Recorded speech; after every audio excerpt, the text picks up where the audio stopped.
"What are you doing here in this cold, Maya?" The words slipped from Charles Whitaker's mouth before he could register the weight they carried.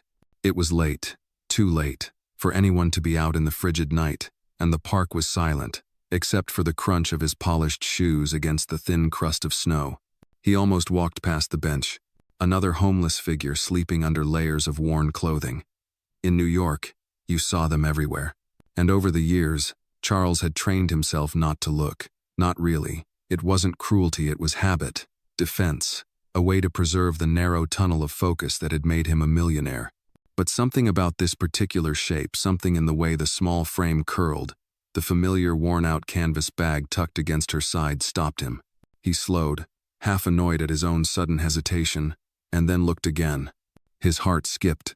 The streetlight flickered, casting enough glow to reveal the outline of her face. The unruly curls, the slight slope of her cheek. Recognition struck him like ice water. "Maya?"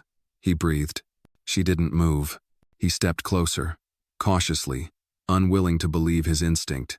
"Maya, what in God's name?" He dropped to one knee. The woman on the bench was Maya Williams. No mistake, his former housekeeper. The same quiet, invisible presence who had worked in his home for 2 years. The one he had fired 3 weeks ago for being 5 minutes late. "Maya, it's Charles," he said softly, his breath fogging the air. "Open your eyes, please." No response. Her lips were blue. Her fingers, exposed in the cold, gripped something tightly. Gently, Charles unwrapped them, heart pounding. Inside her palm was a crumpled receipt, a hospital billing statement. He smoothed it out under the street lamp.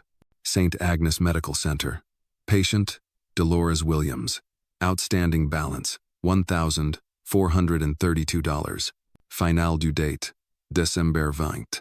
Next to the paper, in her hand, was a small bundle of cash. Singles, a few fives. Maybe $80 in total. Clutched like it was her last lifeline.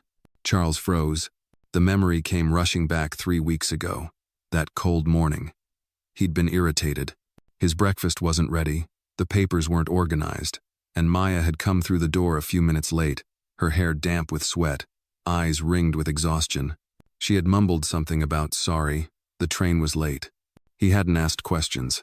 He'd simply said, "You're fired," and went back to stirring his coffee. Now, kneeling on this bench, with her unconscious, her body shivering beneath a thin coat, he understood. She hadn't overslept. She had been working a second job, likely all night, probably in a diner or a warehouse, some graveyard shift to make ends meet, to pay this bill, for her mother. Charles looked at the bill again. The due date was 2 days ago. His throat tightened. Fumbling, he yanked off his coat and wrapped it around Maya's body. "Hang on," he whispered. "Just hold on, Maya." He pulled out his phone. 911, yes. "I need an ambulance." Central Park, near the 76th Street entrance. "A woman, she's unconscious. She's freezing." As he gave the details, he kept glancing at her face, willing her eyes to open. The ambulance arrived minutes later, red lights casting eerie shadows across the white snow. EMTs jumped out. One of them, a middle-aged woman, gave Charles a quick look. "She's hypothermic," she said after a quick assessment. "If you hadn't called." Charles didn't need the end of that sentence. "I know her," he said quietly. "She worked for me. I had no idea." "She's lucky you came by," the medic replied, with a note of unspoken criticism. They loaded Maya into the ambulance. Charles hesitated, then stepped in behind her. At St. Luke's. He sat in the waiting room under flickering fluorescent lights, his overcoat gone, his silk shirt soaked in the chill. He didn't care. He clutched the hospital bill in his hand like it was an indictment. In many ways, it was. Hours passed. Finally, a young doctor approached. "She's stable. We're warming her up. She'll need rest, but she should recover." "Can I see her?" "She's unconscious, but yes, briefly." Charles entered the room quietly. Maya lay still, her breathing shallow, but no longer ragged. Her face, framed in medical tape and tubes, looked so small, so tired. He sat beside her. "I didn't know," he whispered. "That's no excuse. I didn't ask. I didn't care." He placed the hospital bill and the crumpled money gently on the nightstand, along with his card. On the back, He scribbled, "You should never have had to fight this alone. I see you now. Let me help." He stared at her one last time before turning to leave. A sharp ache lodged in his chest. Not just guilt, but something deeper. A memory of his own mother, from long ago, when she, too, had needed help and no one came. Tonight, the world had forced him to look. And for the first time in a very long time, Charles Whitaker could not look away. 3 weeks earlier, the Whitaker residence stood as it always did, quiet, immaculate, and hollow. The marble floors reflected the morning sunlight in sterile perfection. In the kitchen, copper pots hung undisturbed above an island too pristine to ever show signs of actual cooking. The house was maintained with a precision Charles insisted upon, but rarely noticed. At precisely 7 a.m., Charles Whitaker descended the curved staircase, adjusting his cufflinks as he checked his phone. His assistant had already emailed the latest stock movements, and his mind was calculating profit margins before his feet touched the first floor. He entered the kitchen. The breakfast tray was not there. He frowned. In the carefully timed world Charles had constructed for himself, routine was sacred. He glanced at the oven clock, 7:03, 3 minutes behind. The irritation was instant. He called out, "Maya?" No response. Another minute passed before the back door creaked open. Maya stepped inside, her coat damp with sweat, her hands trembling slightly as she tried to remove her gloves. Her eyes, rimmed with fatigue, widened when she saw him standing there. I'm sorry, sir," she stammered. "The train was delayed. I tried." "You were late," he interrupted coldly. "That's unacceptable." "I didn't mean to," she began, voice soft, desperate. "I don't want to hear excuses, Maya." He waved a hand dismissively. "You're fired. Pack your things." Her face went still. There was no outburst, no tears. She simply lowered her head, nodded once, and turned quietly toward the stairs to gather her belongings. She didn't plead. She didn't explain. Charles poured himself coffee and checked his stocks. That afternoon, the agency sent over a temporary cleaner. She was chatty, over-perfumed, and lacked the quiet competence Maya had brought to the job. Charles noticed but didn't comment. By the following week, he had already forgotten what day Maya left. But Maya hadn't forgotten. That morning, she'd just come off an all-night shift at a warehouse cleaning floors. Her eyes were swollen, her legs ached, but she'd wanted to squeeze in those extra hours just enough to make one more payment toward her mother's mounting hospital bills. She had barely missed the train back, 5 minutes too late. And just like that, everything unraveled. After being dismissed, Maya had nowhere to go. Her lease had expired the month prior, and she'd been staying quietly in the storage room near the laundry area in the Whitaker mansion, an unspoken arrangement she hoped would last until spring. Charles never asked where she went at night, and she never offered. There was dignity in silence. Now, with no job and nowhere to sleep, she turned to emergency shelters. Most were full, others too dangerous. She began sleeping in corners of the cities she thought were safer: library lobbies, bus terminals. The bench in Central Park, near where her mother once loved to feed pigeons, had felt oddly comforting, familiar, but the nights had turned colder, her coat thinner. And the deadline for her mother's hospital payment drew closer. Still, she refused to beg. She worked when she could, cleaning kitchens at night, folding linens at a motel by dawn. Every dollar she earned went toward that folded invoice in her coat pocket. She didn't blame Charles. Men like him didn't see women like her. In his world, service was invisible. Gratitude, a currency too minor to matter. Back in the present, Charles sat in his office, the morning after Maya was admitted to the hospital. He hadn't slept. The hospital bill still lay on his desk, flattened now, the creases smoothed out. He read the due date again, his mouth dry. The 20th of December. It was today. He leaned back, eyes scanning the ceiling, remembering the day he fired her, the way she had bowed her head and walked away without a word. He hadn't even asked where she lived. He hadn't wondered why someone so reliable was suddenly late. His mind drifted further, to his mother's face.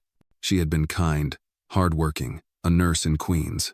After his father died, she raised him alone, juggling shifts, skipping meals. One year, the heating in their building failed during a brutal winter. She caught pneumonia and refused to stop working. She collapsed during her shift, too stubborn to ask for help. By the time Charles was able to find her at the shelter, it was too late. He had buried her, then buried the pain under ambition and acquisition. He told himself that success was survival. And yet, here he was again, another woman, another bench, another kind soul who refused to ask for help. Charles stood abruptly and reached for his coat. He had somewhere to be. At St. Agnes Medical Center, the receptionist recognized him immediately. Money had a way of announcing itself, but Charles wasn't here to command attention. He approached the billing office and handed over his credit card. "I'm here to pay the balance for Dolores Williams," he said simply. The clerk blinked, tapped keys. "You're a relative?" Number just someone who should have asked more questions. If this moment touched your heart, hit like to show your support, and drop a comment with your city or state. You might be surprised how many people near you are watching this very same story right now. Payment cleared. He turned and walked down the hall toward Maya's room. The nurse at the desk looked up but didn't stop him. He knocked once before entering. Maya was awake now, propped up by pillows, her skin pale but warmer. Her eyes widened when she saw him. "Mr. Whitaker?" He nodded. "I stopped by earlier, but you were asleep. I wanted to make sure you were okay." She said nothing. Her hands rested on the blanket, fingers curled like she still expected to hold something that could be taken away. "I saw the bill," he added. "It's handled, completely." Her lips parted. "Why would you? I should have asked you why you were late. I should have noticed. I didn't. That's on me." Tears welled in her eyes, but she blinked them away. "I didn't want charity," she said softly. "This isn't charity," Charles replied. "It's acknowledgement of your dignity, of your worth, of the truth I ignored." He reached into his coat and pulled out a small folder. "This is my offer. I want you to come back, not as a maid, as director of employee welfare. I need someone who knows what being unseen feels like." Maya looked at him for a long moment, the hurt and disbelief slowly folding into something else. "Hope." He stood to leave, pausing at the door. "Take your time. I'll be here." Outside the hospital, snow had begun to fall again, soft, quiet, covering the city in the possibility of something new. Maya hadn't spoken much since Charles left the hospital room.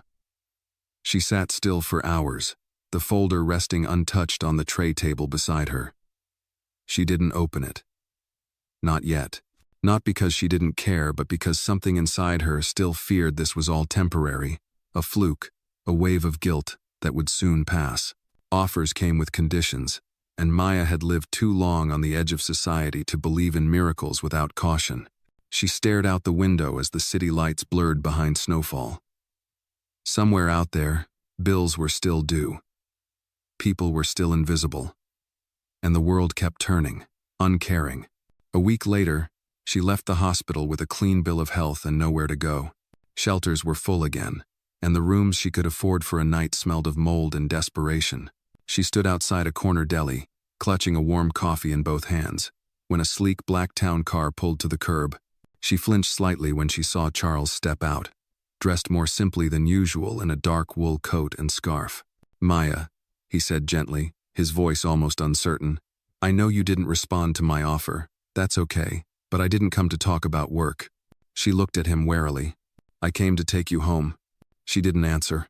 "You don't have to say yes to the job, or anything," he added quickly, "but you're not sleeping outside again. That's not a request.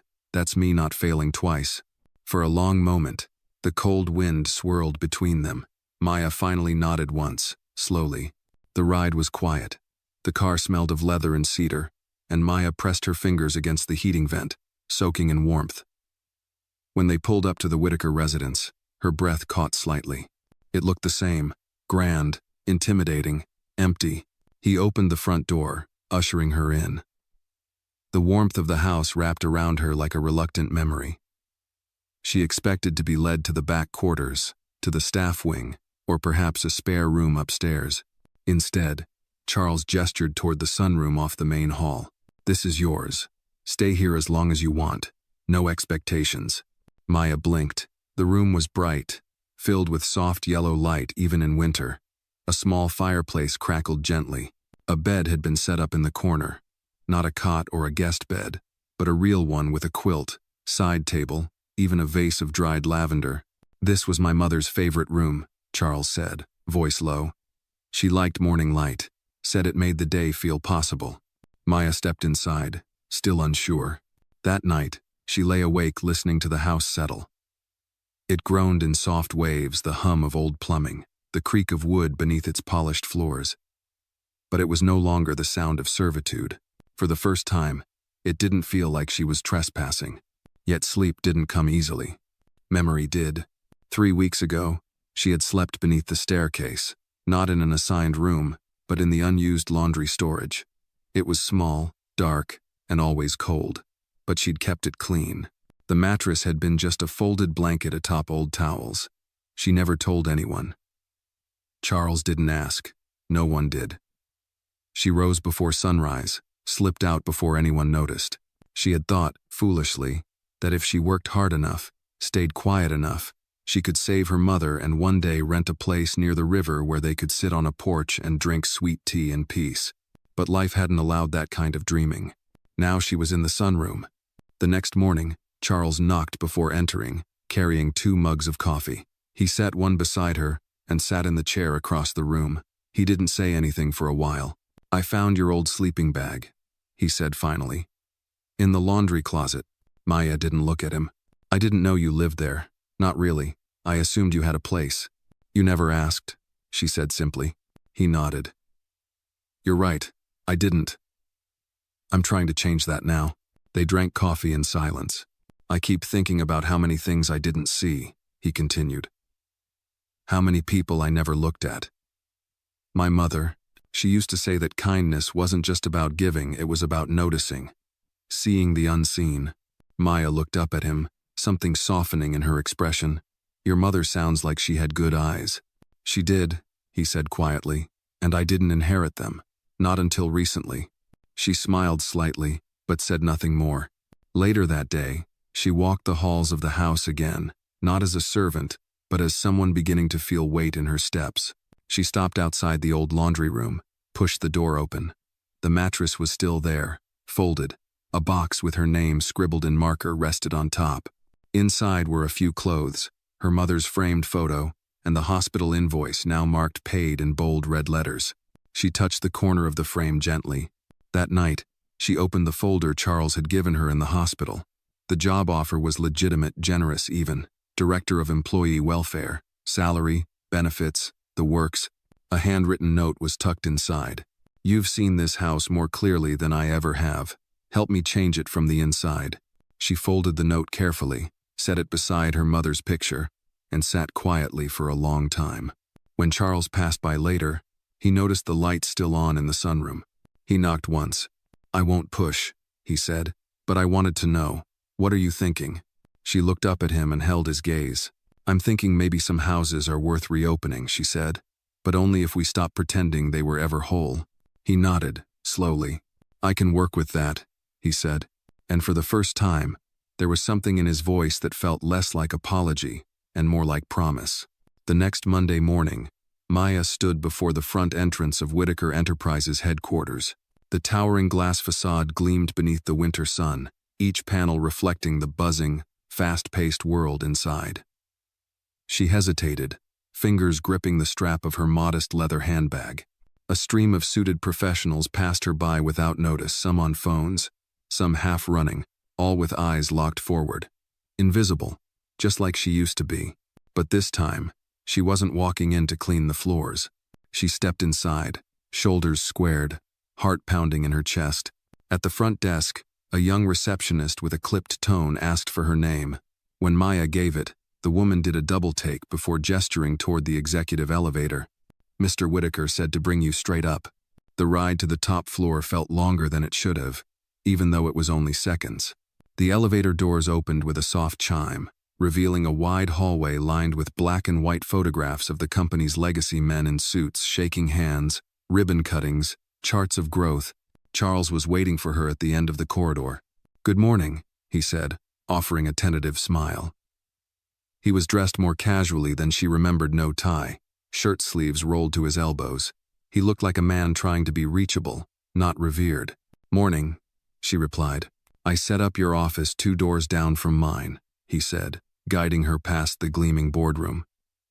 "But feel free to redesign the space. It's just temporary, until you make it yours." Maya said nothing. The silence between them wasn't uncomfortable, just full, heavy with things still unspoken. They entered her office. It was modest by executive standards, but large and sunlit, with views of the river. A computer sat on the desk, a fresh notepad, a pen set untouched. A vase of lavender, like the one in her sunroom, had been placed near the window. Charles gestured toward a file on the desk. "These are the current employee wellness stats. We have a basic HR system, health insurance, paid leave, but there's been no real support beyond that. I want you to change that." Maya raised an eyebrow. "And what exactly do you want me to change?" I hesitated. "Culture, awareness, compassion." You want me to fix the heart of the company?" she said, a touch of dry humor. He smiled faintly. "Maybe. Or help us find it." She sat down, running her fingers over the folder. "I'll need to speak to the staff, all levels, not just the managers. Whatever you need. I'll need access to the housekeeping and janitorial rosters." His smile widened. "Already printed." Maya looked around once more. The view was stunning, but she didn't care for skylines. She cared for stories, for names, for people like Marlene, the night cleaner who worked 2 jobs and had varicose veins the size of ropes but still brought extra lunch to share. For Edgar, who polished marble floors with aching knees and sang blues tunes under his breath when no one listened. She stood. "I'll start today." Charles nodded. "One more thing." She turned back. "If you ever feel I'm overstepping, tell me. I'm not here to manage you. I'm here to learn."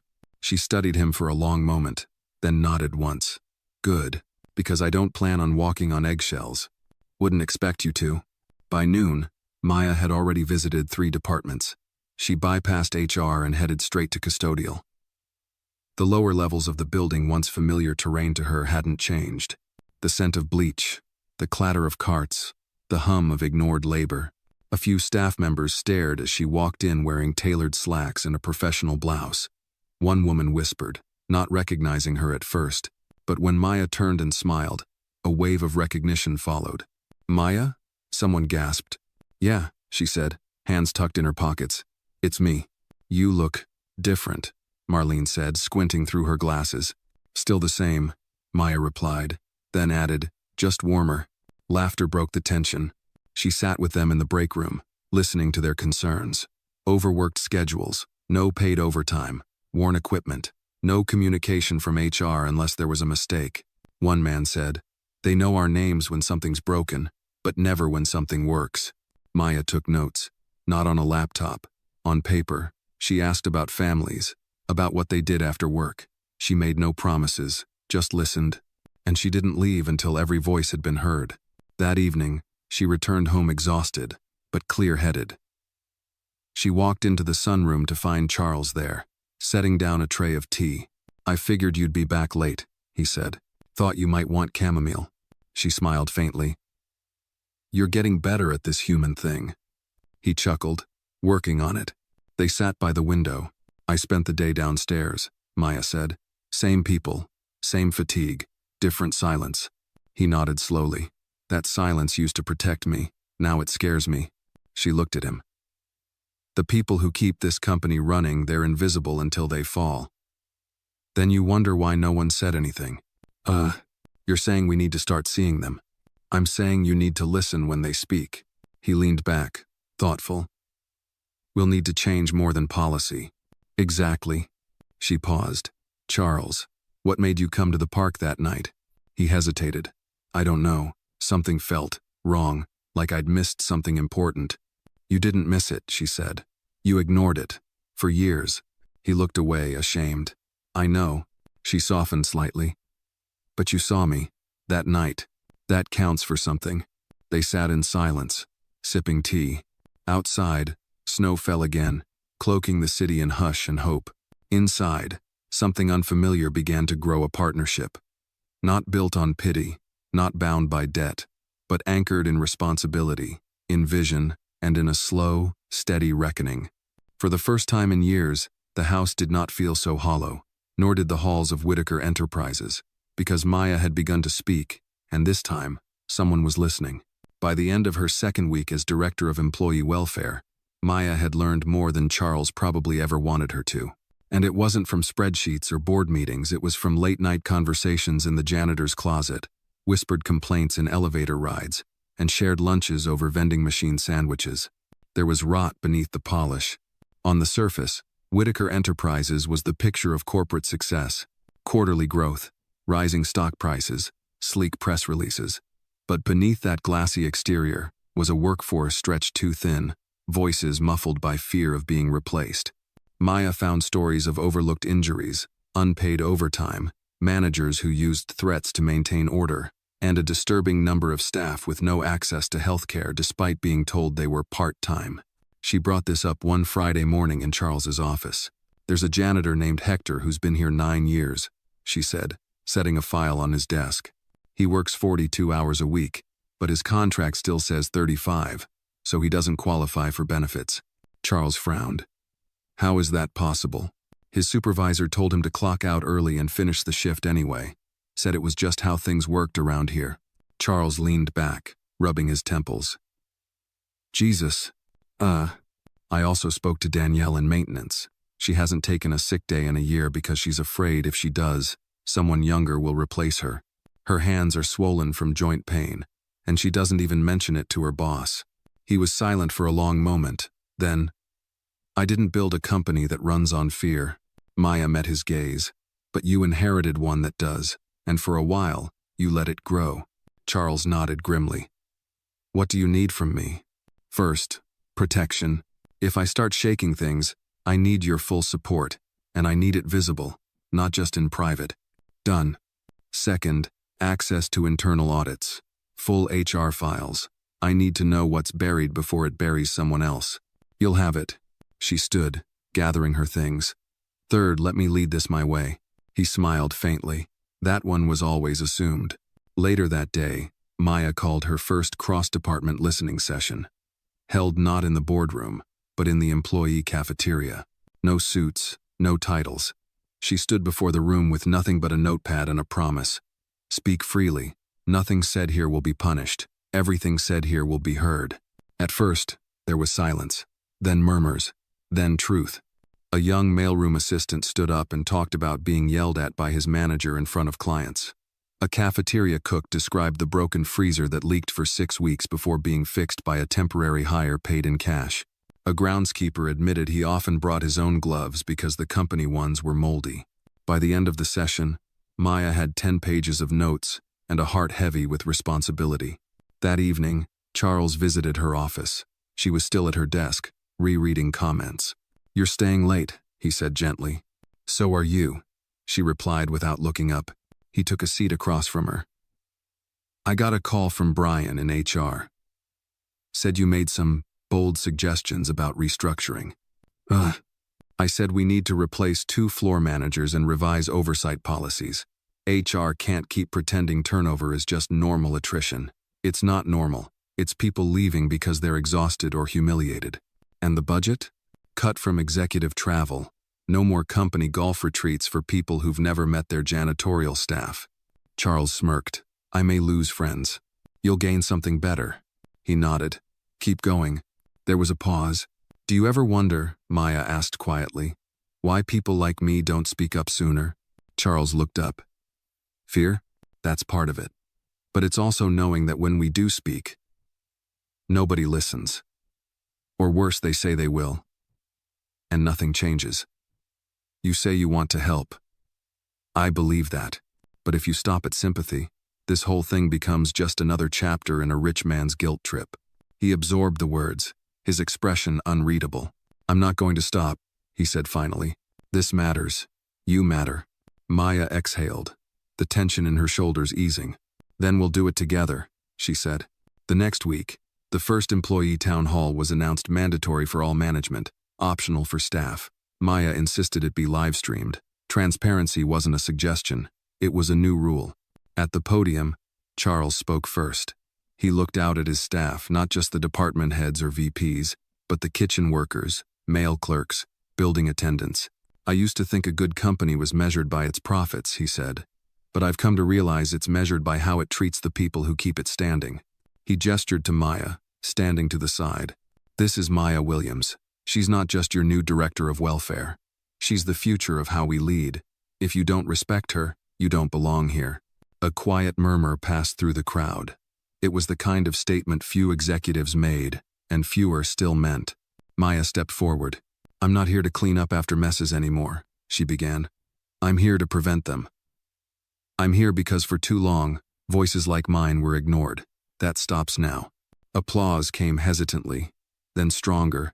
After the meeting, a janitor named Ernest approached her. He looked old enough to be her father, his hands rough from decades of work. I've been here since your boss was in diapers, he said.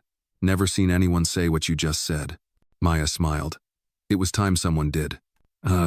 He nodded slowly, eyes moist. About damn time. That night, Charles walked into the sunroom and found Maya staring at the fire, sipping tea. You were brilliant today, he said. I wasn't trying to be, she replied. I was just telling the truth. Sometimes, that's the most powerful thing. She looked over. You ever think, maybe this place can really change? He considered. I think change starts small, but it ripples. She nodded, gaze drifting back to the fire. Outside, the city shimmered with winter stillness. Inside, something old had cracked, but something new was taking root. And for once, the halls of power no longer felt like places of silence, but spaces where the truth could finally echo. 2 days after the town hall, Maya returned to the executive floor to find her nameplate on the door replaced with a simple brass plaque that read, Director of People First. She smiled wryly, suspecting Charles had made the change himself. A nice gesture, but one that wouldn't mean anything unless it carried weight beyond the hallway. Her inbox was full. Some messages were simple thank yous from junior staffers. Others were more cautious managers requesting meetings, questioning protocol shifts, citing HR manuals like shields. But the most curious message came with no subject line, just a 3-word email from an address she didn't recognize. He's watching you. Maya blinked at the screen.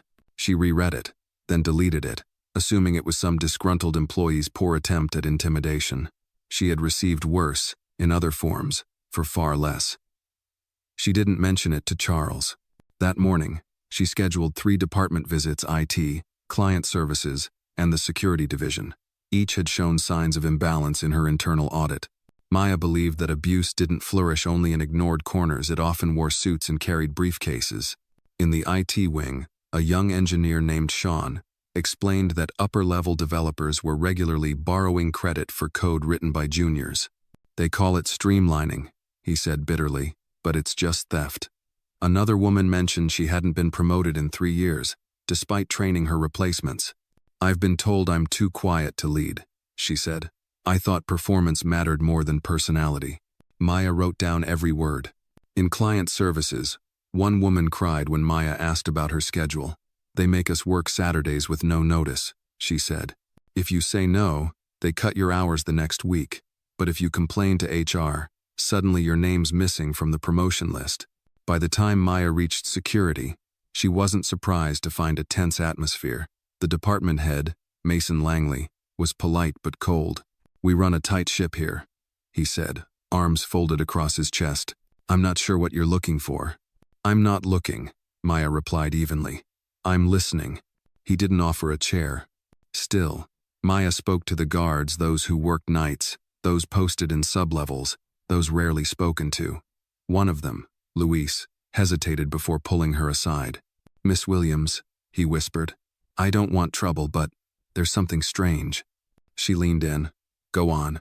There's a room, basement level 3, not on the blueprints.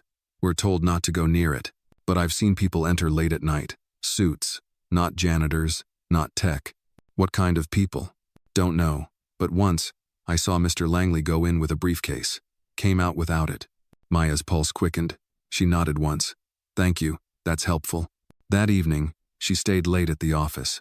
The building emptied slowly, floor by floor, until the only sound was the occasional hum of the cleaning crew's vacuum down the hall.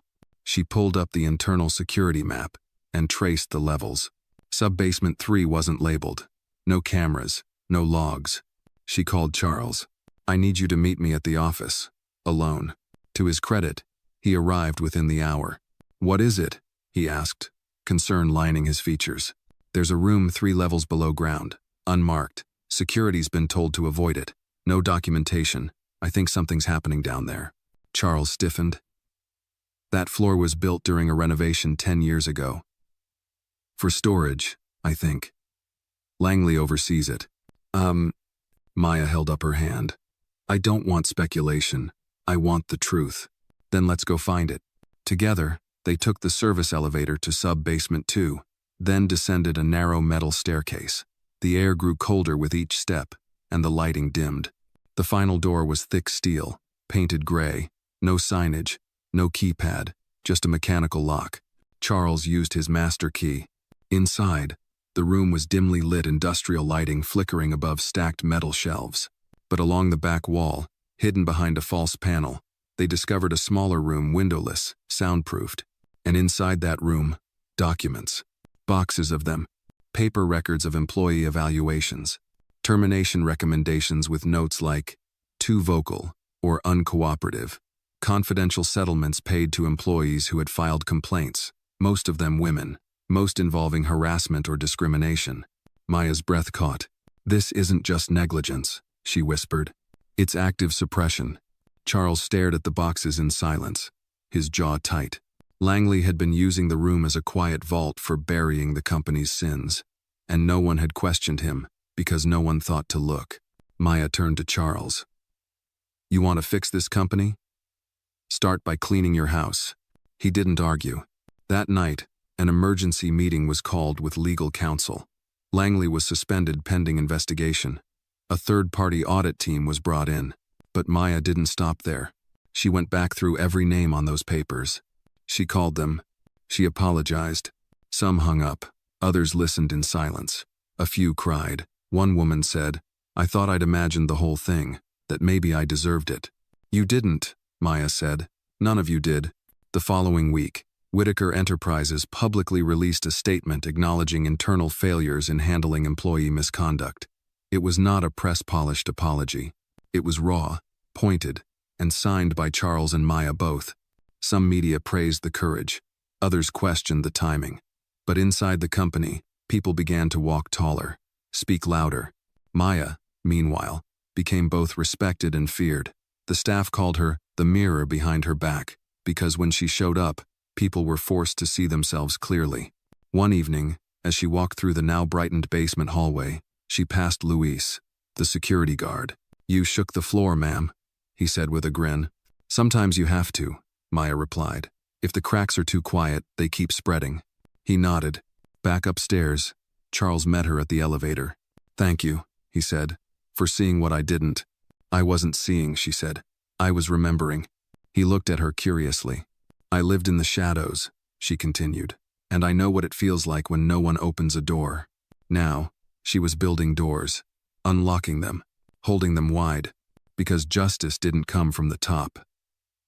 It came from below, where the cracks first began to speak. The next Monday morning brought an eerie calm. After the revelations of the hidden basement room, after Langley's swift suspension and the rollout of a third-party audit, the Whitaker Enterprises building had changed not in its walls, but in its rhythm. People whispered less and asked more. Employees who once averted eye contact now looked Maya directly in the face, some with cautious hope, others with admiration. But something had shifted beneath the surface. That morning, Maya rode the elevator alone. For the first time since her return, the silence felt heavy, not with fear, but with anticipation. She noticed small things: maintenance carts moving more frequently, unfamiliar faces in expensive suits, executives pacing more than usual. At 10:15 a.m., she received a call from the audit team's lead investigator. "We've hit resistance," he said. "Certain departments have blocked access to older records. Some logs are missing." "Which departments?" "Finance, legal, and oddly marketing." Maya narrowed her eyes. What would marketing be hiding? Possibly internal memos about whistleblowers or spin strategies for legal issues.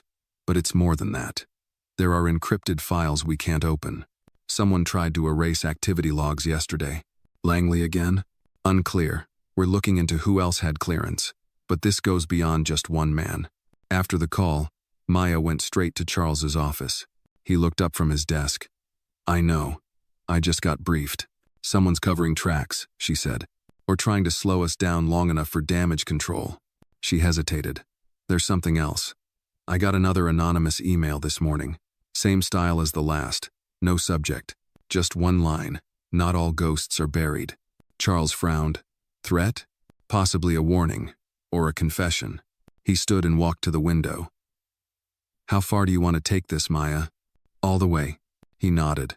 Then we don't blink. They called for an emergency executive session. The board members, visibly uncomfortable, gathered in the main conference room. Maya sat beside Charles at the head of the table. Let's not pretend we're here to discuss quarterly reports, she began.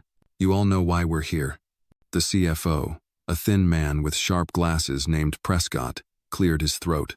Miss Williams, with all due respect, your recent initiatives have caused unrest. We've lost 2 mid-level executives to resignation. Productivity has slowed. Are you suggesting that cleaning up unethical behavior is bad for business? Prescott flinched. I'm suggesting we proceed cautiously. Maya stared him down. We proceed thoroughly. People aren't resigning because of chaos, they're resigning because they finally got caught. Another board member, older and more measured, leaned forward. There's talk among investors. They're unsure if this new direction aligns with the firm's identity. Charles spoke now, calm but firm. If integrity isn't part of our identity, then we've been selling the wrong brand. Maya added, you've had decades of stability built on silence. I'm here to introduce a new era, one built on truth, even when it hurts. By the end of the meeting, the room had split, some nodding in agreement, others visibly seething. But the board voted in favor of continuing the audits and supporting Maya's full investigation, at least publicly. That night, Maya stayed later than usual, combing through a backlog of HR files she had been granted access to. One name kept popping up: Evelyn Shaw. Evelyn had worked at Whitaker Enterprises 7 years prior as a junior analyst. Her personnel file showed strong performance, no disciplinary records. But her exit was marked simply, resigned, no cause stated. Maya checked the dates. Evelyn's resignation occurred 3 weeks after she filed a complaint flagged internally as dismissed due to insufficient evidence. There was no follow-up, but there were private notes hidden in the metadata mentioning Langley and a settlement clause. Maya's heart thudded. She searched social media, public records, anywhere Evelyn might have surfaced. Finally, she found her a tiny accounting firm in Vermont, listed as a senior consultant. Maya reached out. To her surprise, Evelyn responded. They spoke the next day over video. I didn't think anyone even remembered me, Evelyn said, her voice soft but steady. I found your file, Maya replied. It was buried, on purpose. Evelyn nodded slowly. They paid me off, not much, but enough to leave. I signed an NDA. Do you still have it? Yes. Would you consider waiving it? Speaking out? Evelyn paused, then smiled bitterly. I already broke it by answering this call. I'll protect you, Maya said. You have my word. Evelyn's voice cracked. I've waited years to hear that from someone. That same day, Maya and Charles scheduled a press conference. It wasn't to brag. It was to confess. They invited past employees, current staff, journalists, community advocates. They stood side by side before a sea of curious eyes and rolling cameras. Charles spoke first. This company, under my leadership, has failed people. People who trusted us, who gave us their labor, their loyalty, and were met with silence. That ends today. Then Maya stepped up. This isn't about one man, one mistake, or one department. This is about a culture that allowed shadows to become systems. I was once a ghost in this building, unseen, unheard. Today, I stand here not as an exception but as a warning. She looked into the cameras. We see you, we hear you, and we're not going back. The applause wasn't thunderous, it was steady, purposeful, real. Later that night, Maya sat by the window in the sunroom, a mug of tea in her hands. Charles joined her, holding 2 envelopes. What are those? She asked. One's from legal. We've finalized new transparency policies. They'll go into effect Monday. And the other? He handed it to her. It was a letter, handwritten, no signature. I was one of them. You don't know my name, but because of you, I can finally breathe again. Keep going, please. Don't stop now. Maya folded the letter slowly. Her eyes misted. I won't, she whispered. I can't. Because some ghosts didn't haunt. Some simply waited patiently for justice to call their names. And now, one by one, they were beginning to speak. Winter tightened its grip around the city, frosting window panes and turning sidewalks into silver mirrors. At Whitaker Enterprises, though, a different kind of chill settled into the air, not from the cold outside, but from the tension growing within the building's upper floors. Maya noticed it first in the silences. Conversations hushed when she entered the break room. Executives who once nodded politely now gave her curt smiles, if they acknowledged her at all. The boardroom felt colder, not from temperature but resistance. Change, she had learned, always came with backlash. Still, she pressed forward. Each morning, Maya arrived an hour earlier than everyone else.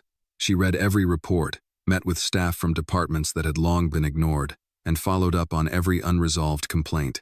The phrase, Director of People First, wasn't just a title, it had become a mission, a vow to bring light to every corner long kept in the dark. But there were cracks beginning to show. The anonymous emails continued, at first vague, now more pointed. Some things are meant to stay buried, one read. Another, every hero creates a villain. Charles insisted on hiring a digital security team. But the trail was cold, bounced IPs, ghost accounts, no fingerprints. Maya suspected someone inside the building, someone who felt the old way slipping through their fingers. Then came the fire drill. It happened mid-morning, just after Maya had finished a strategy meeting with the department heads. The alarm blared through the corridors, shrill and sudden. Employees filed out with practiced calm, but Maya felt a tightness in her chest. Something about it felt staged. Outside in the bitter wind, she stood with Charles, scanning the windows above. It's not a coincidence, she murmured. He nodded. There's no drill scheduled this month. Someone wanted us out of the building. When they returned inside, nothing was missing. Nothing broken. But in her office, she found her desk drawer slightly ajar. She always locked it. Inside, her notes painstakingly collected testimonies. Confidential printouts had been tampered with. Not stolen, just shuffled. A message. That night, she called Evelyn again. They're getting nervous, Maya said. The pressure's working. Evelyn's voice was steady. Then they're close to breaking. Don't let them scare you into stopping. I won't, but I need backup. I've spoken to 3 others from my old department, Evelyn said. They're ready to talk. If you set up a forum off-site, they'll come. Maya set the date for Friday evening. A quiet restaurant downtown, private room in the back. Word spread quickly.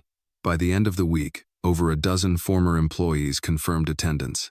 The room buzzed with quiet tension that night, lit by low chandeliers and the soft clinking of water glasses. Maya stood at the front, not as a boss, but as a witness.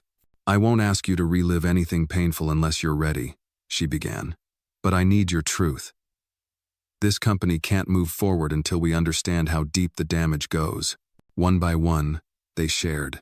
Stories of intimidation, threats, careers derailed, whispers of cover-ups not just by Langley, but by others' names Maya hadn't seen in her audit. Mid-level managers, legal advisors, even a few board members. A woman named Carla spoke about being demoted after refusing to alter numbers on a diversity report. A man named Jerome described how he trained 3 replacements while being promised a promotion that never came. Another told of a suicide attempt covered up as stress-related leave. Maya wrote everything down. The next morning, she brought it all to Charles. This is no longer about cleaning up policy, she said. This is a reckoning. Charles sat silently, his face pale. How did I not know? Because they needed you not to know. That's how power works, it isolates. He ran a hand through his hair. Then we burn it down, the whole structure. Not burn, she said, rebuild, but we start by removing the rot. Together, they compiled a new list names to be investigated, departments flagged, files reopened. A second audit team was hired, completely independent, answerable to an external ethics board. By Thursday, news of the internal revolution leaked. The media swarmed. Whitaker in turmoil. One headline read. Another, former maid uncovers corporate scandal. Maya's photo was everywhere on news sites, in interviews she never gave, beside words like whistleblower and truth-teller. Charles called her into his office, concern lining his brow. "You don't have to be the face of this," he said gently. "I can take the heat." But Maya shook her head. "I've hidden long enough. Let them see me." He smiled sadly. "You're braver than anyone in this building." That evening, as she walked through the lobby, a security guard named Tamika handed her an envelope. "Left at the front desk for you." Maya opened it on the elevator ride up. Inside, a photo, grainy, black and white. Her sitting on a bench outside the hospital weeks ago, holding her mother's hospital bills. No note, no signature. But the message was clear. They knew she wouldn't stop. So they were preparing to fight dirty. She stepped out of the elevator and into her office, where the lights flickered once before steadying. Maya sat down, staring out the window as snow began to fall again, blanketing the city in a false sense of peace. She knew now the fight was far from over, but she also knew this: she had survived worse. Because Maya Williams wasn't just speaking truth to power. She was tearing power's mask away, one thread at a time. Friday morning arrived with a bitter wind and an even colder headline. A major news outlet had published an exposé, citing unnamed insiders accusing Maya of exploiting her position for personal gain. They claimed she was using company funds to reward loyal staff, suggested she was building a political base within the corporation, and hinted that her past employment as a housekeeper was manufactured for sympathy. The article was venom cloaked in civility. The photos were cropped for distortion, the sources anonymous. Maya sat in Charles's office, holding the printed article in trembling hands. "Do you believe this came from inside?" she asked. Charles nodded grimly. "There's no doubt." She stared at the words again. "They're trying to turn the truth into poison." "That means they're afraid," Charles said. "You're changing things. People don't try to assassinate your character unless they see you as a threat. But perception matters," she replied, "especially now." He leaned forward. "Then we show them what real transparency looks like." Later that morning, Maya called a staff-wide meeting, streamed across every floor. She didn't speak from a podium, didn't wear a suit. She stood in the middle of the cafeteria, among the people. "Some of you may have read certain things about me this morning," she began, voice steady. "So, let's set the record straight." She told them the truth, about being a housekeeper, about the night she was fired, about returning not for revenge but for justice, about the investigation, the abuses unearthed, the lives altered. "If caring about fairness makes me a threat, then let me be a threat," she said, eyes sweeping the crowd. "If demanding accountability is political, then let it be political. I'm not here for power, I'm here for you, all of you." There was silence. Then someone clapped. Then more. A ripple turned into a wave. A cafeteria once filled with doubt now rang with affirmation. Afterward, a young administrative assistant approached her. "I've been here 4 years," he said. "No one ever remembered my name until you did." Maya smiled, placing a hand on his shoulder. "I see you. That won't change." Back in her office, Maya found an internal envelope on her desk. Inside was a USB stick. No name, no note. She inserted it into her laptop, fingers tense. The folder inside was labeled Project Icebox. It contained video footage security camera clips dated over the last 5 years. Each one showed scenes of misconduct, executives harassing junior employees, backroom deals, shredding of documents. Some files were tagged with names, most notably several board members and 2 top legal advisors. One video in particular made her stomach twist. It showed Langley in the basement vault, not alone but with a man Maya recognized from the exposé author's social media. They exchanged envelopes, shook hands, smiled. This wasn't just retaliation. It was conspiracy. Maya rushed to Charles's office. She showed him the footage. He watched in grim silence, the lines around his eyes tightening with each second. "We need to go public," she said. "We will," he replied, "but carefully. If we expose them too soon, they'll bury what's left. I don't think we're ahead of them anymore." He turned to her. "Then we find someone who can help us level the field." That afternoon, Maya reached out to Renee Colton, a respected civil rights attorney and ethics watchdog. Renee had built a reputation suing corporations for systemic abuses. She was sharp, unshakable, and, most importantly, impossible to silence. They met that evening at a quiet downtown cafe. "I've heard your name," Renee said, sipping her espresso. "You've stirred quite a storm." "I didn't come to stir anything," Maya replied. "But now I'm in it. I won't stop." Maya shared everything: the documents, the footage, the anonymous threats. Renee listened without interruption, her expression growing colder. "You understand," Renee finally said. "This could bring down more than just a few bad actors. We're talking about dismantling a machine." "I'm ready," Maya said. Renee nodded slowly. "Then so am I." Over the next few days, Renee assembled a legal team, not for a lawsuit, not yet, but for protection.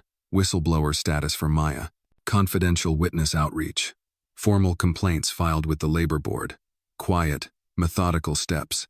But time wasn't on their side. On Wednesday, Maya entered the building to find her ID badge disabled. The security guard at the front desk looked confused but apologetic. "They said your credentials were revoked," he said. "Temporarily." Maya didn't panic. She called Charles. He was already waiting at the front door. "This isn't from me," he said, jaw clenched. "The board called a closed meeting last night. I wasn't invited. They're trying to cut me out. They're trying to erase you before the audit drops." That evening, Charles hosted an emergency press briefing. He stood at the company's media podium, Maya beside him, as he addressed a room full of cameras. "We are under attack not from the outside, but from within," he said. "Certain individuals within this company have gone to great lengths to protect a culture of silence. But that culture is ending." He handed the microphone to Maya. "I was once a maid," she said. "I was once disposable, but the truth isn't. And no matter how many walls they build, truth has a way of leaking through." The next morning, her badge worked again. Someone on the board had blinked. But Maya knew this was far from victory. Because now, the real war had begun, not just for policy or reputation, but for the soul of the company. And the closer she got to the center, the colder the air became. Because beneath every polished surface, beneath every smiling portrait and mission statement, there was a deeper truth waiting to be exhumed. And Maya Williams was holding the shovel. The first snowfall of December blanketed the city in a white stillness, but inside Whitaker Enterprises, nothing was still. The walls hummed with tension. The whispers had grown louder, not just among staff but among investors, clients, and media circles. Something was unraveling and everyone could feel it. Maya walked the hallway with measured calm, though her thoughts stormed beneath her composed face. With Renee E's legal team tightening their protective circle, Maya knew she had to act fast. The USB drive had given them leverage, but the story was far from over. Pieces were missing, and someone was still pulling strings from the shadows. She received a message on her secure line. "West Wing Archive Room, 8:45 p.m. Come alone." No name, no number. Maya showed it to Charles. "This could be a trap," he warned. "Or it could be the last piece we need," she said. He hesitated, then nodded. "Text me when you arrive. And don't stay more than 10 minutes. That evening, the building emptied with the usual rhythm. Fluorescent lights dimmed in sections. The cleaning crew began their quiet rounds. Maya took the long way to the West Wing, avoiding cameras, passing only familiar guards. The archive room was dark, lit by a single overhead bulb that flickered like it feared the truth. Rows of file cabinets loomed in every direction. At first, it seemed empty. Then a voice spoke from the far corner. "You're braver than I gave you credit for." Maya stepped closer, heart steady. The man emerged from the shadows, late 50s, gray at the temples, sharp eyes that had seen too much. She recognized him immediately. Jeremiah Kent, former VP of Operations, retired abruptly 3 years ago after a quiet transition. "You were part of it," Maya said. "I was," he admitted. "I helped build the machine you're trying to tear down. Why are you here now?" He sighed, then reached into a leather folder and handed her a manila envelope. "They're preparing to purge the audit before it can be finalized. There's a second server off-site. All the internal investigations, the confessions, the footage, they've copied everything and are planning to wipe the originals. Maya flipped through the documents inside blueprints of the off-site server room, personnel access codes, schedules. "You're helping me now?" He met her gaze. "I've done enough damage in my life. This is the only way I sleep at night. Why tell me this alone? Because I know how they work. They'll try to bury this, then bury you. But if you get this into the public record, they can't bury all of us." Maya nodded. "Thank you." Before leaving, he paused. "I hope someday you forgive yourself for what they made you believe you were." She didn't reply, but his words sank deep. The next day, Maya and Renee set a plan. They would legally file the second server's existence with the ethics committee, while simultaneously preparing a media drop timed with the audit release. It would be a race or reveal. Meanwhile, Charles met with the remaining board members, trying to negotiate from within. But not everyone on the board was on his side. On Thursday, Charles was summoned to a private board session. When he returned, his face was pale. "They're calling a vote," he said quietly. "A vote for what?" "For your termination." Maya blinked. "They want me gone before the audit drops." He nodded. "They're spinning it as destabilizing leadership, claiming you've created a hostile environment." That's rich, considering what we've uncovered." He sat down across from her. "They think if they remove you, the story dies. But they forget something," Maya said, fire returning to her eyes. "This isn't about me anymore. It's about everyone who's been silenced. And they're not quiet now." That evening, Maya called a company-wide assembly. Once again, she stood in the cafeteria, this time with Renee at her side. "I've been told my presence here is disruptive," she began. "And I agree. But disruption isn't the enemy, corruption is." She told them about the off-site server, about the evidence being hidden, about the vote. "If they remove me, they won't stop there. They'll keep sweeping, keep silencing, keep pretending none of this ever happened." Then Renee spoke. "Lawsuits are coming," she said plainly. "Whistleblowers have rights. And now, they have witnesses. If anyone here fears retaliation, know this, you are not alone." When the assembly ended, dozens of employees came forward. Some offered to testify. Others simply thanked her. But Maya noticed one figure watching from the stairwell. Prescott, the CFO. She met his gaze. He didn't look away. That night, a courier delivered a package to Maya's apartment. No return address. Inside was a company badge, Prescott's purses, taped to it, a note. "Check your email." She rushed to her laptop. An encrypted file had been sent 10 minutes earlier. Inside, internal memos, financial transfers, falsified audit logs, proof that board members had not only covered up abuses but had been paying hush money from company accounts. It was enough. The next morning, Maya met Renee at the ethics board's downtown office. Together, they handed over everything: the second server files, the Prescott documents, the original audit. The response was swift. Within hours, a formal investigation was launched. A federal inquiry opened. Subpoenas were issued. Several board members resigned before noon. And that evening, in a final act of defiance, Charles walked into the boardroom and cast the deciding vote.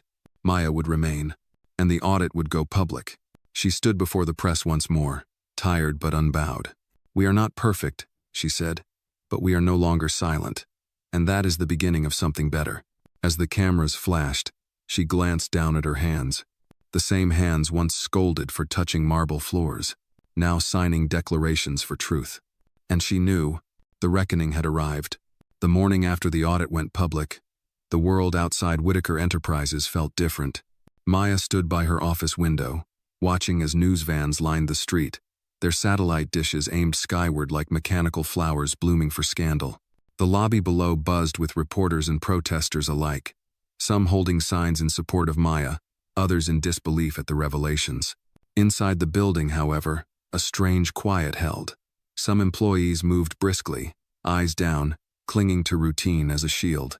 Others paused at her door, offering nods, thumbs up, whispered thank yous. Each gesture was a thread, sewing together a wounded fabric of a company long frayed at the seams. Charles arrived, his coat still dusted with snow. "They've frozen several accounts," he said, his voice low. "The SEC wants a full audit of the last 10 years. and the Department of Labor is requesting interviews with over 200 current and former employees. Maya nodded. Good, let it all come out. He placed a hand on her shoulder. You know this won't end quietly. It's not supposed to. There was a knock at the door. It was Tamika, the security guard who had once handed her that mysterious envelope weeks ago. She looked uneasy. There's someone downstairs asking to see you, Tamika said. Says he worked here, before everything. Won't give a name, but he left this. She handed over a torn photo, half of a staff group picture, faded and worn. Maya recognized herself in the back row, holding a tray, wearing the old housekeeping uniform. And beside her, the man who had trained her, Mr. Booker. The first to warn her about Langley. The first to disappear. Maya raced to the lobby. There he was, older now, with a cane and grayer hair, but the same sharp eyes. He stood near the revolving doors, unsure, out of place in his worn jacket and frayed scarf. Mr. Booker? Maya said gently. He turned, and for a long moment, just stared. Then he smiled. Didn't think you'd remember me. He never forgot. They sat in a quiet corner near the cafe, away from cameras, away from the past trying to crash into the present. I heard, he said. Saw your face on the news. Figured it was time to come home. Maya's eyes burned. They said you quit, vanished. No one could reach you. I didn't quit. I was paid off. Threatened. I had a daughter in college, a mortgage. I was told if I didn't disappear, they'd make sure she never got her degree. He reached into his coat and pulled out a small black notebook. I kept records, just in case. Maya flipped through the pages, names, dates, notes in tiny cramped handwriting, whistleblowers, manipulated reports, after-hours meetings in the basement. This is gold, she whispered. It's truth, he said simply. And you earned it. Maya walked him out personally. As they stepped into the cold afternoon sun, a crowd gathered. Someone recognized him. That's Booker, a man called. He used to run building services. The crowd applauded. Booker blushed. Didn't think I'd ever walk through those doors again. You just helped finish what we started, Maya said. Later that day, Maya held another internal briefing. She laid the notebook on the table for the compliance team. This is everything. The final nail. The team got to work immediately, verifying the entries, cross-referencing dates with old email logs, badge swipes, financial transactions. It all lined up. The web was wider than anyone thought. That evening, Maya sat with Renee in the company's legal conference room. We're preparing criminal referrals, Renee said. Multiple executives, 2 board members, and 1 external partner. Maya blinked. External? Renee handed her a file. It was a public relations firm, one that had been quietly feeding false stories to the press, laundering narratives, even coordinating with legal insiders to bury employee complaints. The same firm that had ghost-written the article accusing Maya of self-promotion. They've done this for years, Renee said. For dozens of companies. Maya leaned back, exhausted but resolute.